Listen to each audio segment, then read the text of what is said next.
Hubo un momento en que todo era perfecto: el hombre, la mujer, el jardín, la presencia de Dios caminando entre los árboles al fresco del día.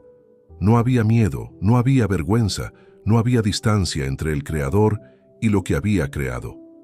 Y entonces algo se rompió. Un diálogo, una fruta, una decisión. Y en ese instante, en el momento exacto en que todo se perdía, Dios abrió la boca.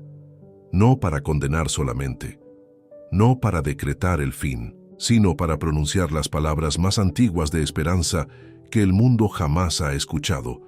Lo que dijo en ese momento no era consuelo vacío, era una profecía.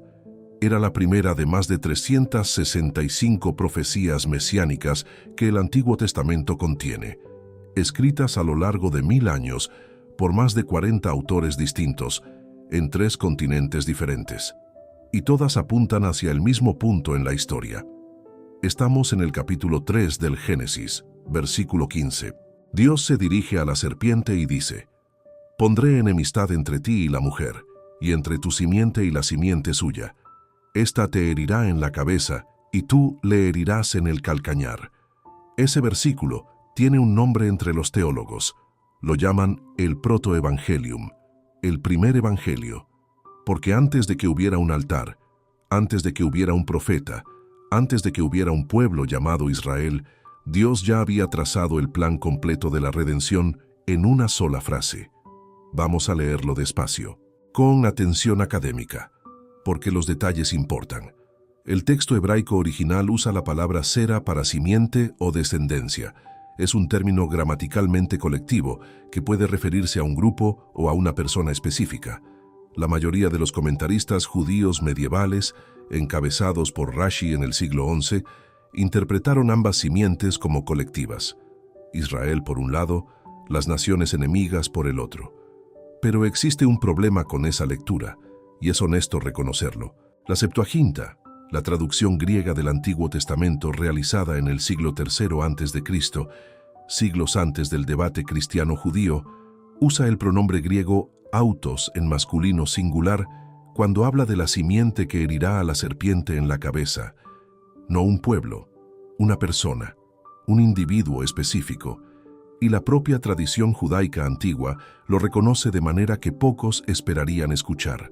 El Targum Pseudo-Jonathan, una de las paráfrasis arameas más antiguas de la Torá, usada en sinagogas durante siglos, traduce este versículo añadiendo una nota que no está en el texto hebraico literal. Dice que habrá remedio para los hijos de la mujer, pero que ese remedio llegará en los días del rey Mesías. No es un texto cristiano, es un texto judaico, y ya relacionaba Génesis 3:15 con el Mesías. El Midrash Génesis Rabbah, compilado entre los siglos III y V de nuestra era, hace la misma conexión en varios de sus pasajes. La pregunta que dividía a los intérpretes no era si el texto podía referirse al Mesías, era a cuál Mesías se refería. Si este canal está abriendo preguntas que hacía tiempo no te hacías, suscríbete ahora. Cada episodio de Yahweh Profecías va a profundizar en estas mismas evidencias, profecía por profecía, texto por texto, con las fuentes primarias sobre la mesa. Activa la campanita para no perderte ninguno. Hay 3 elementos en el versículo que merecen atención separada. El primero es la enemistad decretada.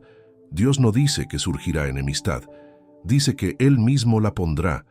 Es un acto soberano, no una consecuencia natural. Desde el principio de la historia humana, existe un conflicto que no es accidental sino ordenado. El segundo es la naturaleza de las 2 simientes. Una viene de la serpiente, la otra viene de la mujer. No del hombre y la mujer, solo de la mujer. Este detalle es gramaticalmente inusual en el mundo del Antiguo Testamento, donde la descendencia siempre se rastreba por línea paterna. Mencionar solo a la mujer como fuente de la simiente que vencerá a la serpiente es una anomalía narrativa que el texto nunca explica, pero que siglos después encontraría su correlato en Gálatas 4:4, donde Pablo escribe que Dios envió a su Hijo, nacido de mujer, nacido bajo la ley. El tercero es la naturaleza de los golpes. La simiente de la mujer herirá a la serpiente en la cabeza.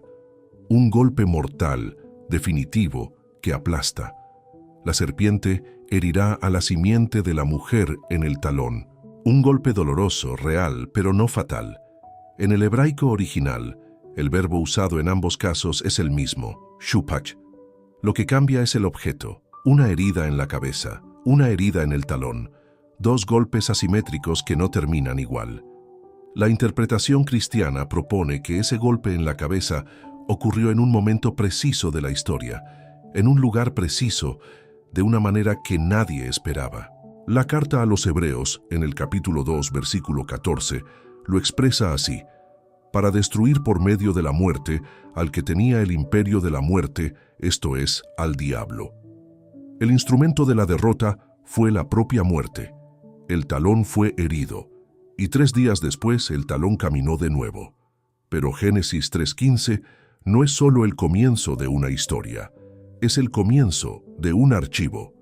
Lo que Dios dijo en ese jardín se convierte en el hilo conductor de toda la narrativa del Antiguo Testamento.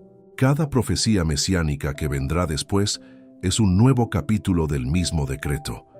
El capítulo 12 del Génesis, cuando Dios llama a Abraham y promete que en tu simiente serán benditas todas las naciones, es Génesis 3:15 dicho de otra manera.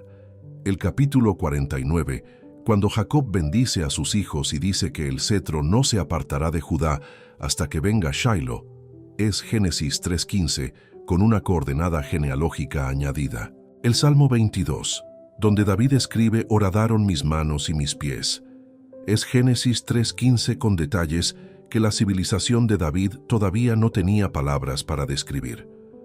El capítulo 53 de Isaías, que habla de alguien que fue herido por nuestras transgresiones y molido por nuestros pecados, es Génesis 3:15 con nombre y con precio. Hay más de 365 de esos capítulos distribuidos a lo largo del Antiguo Testamento.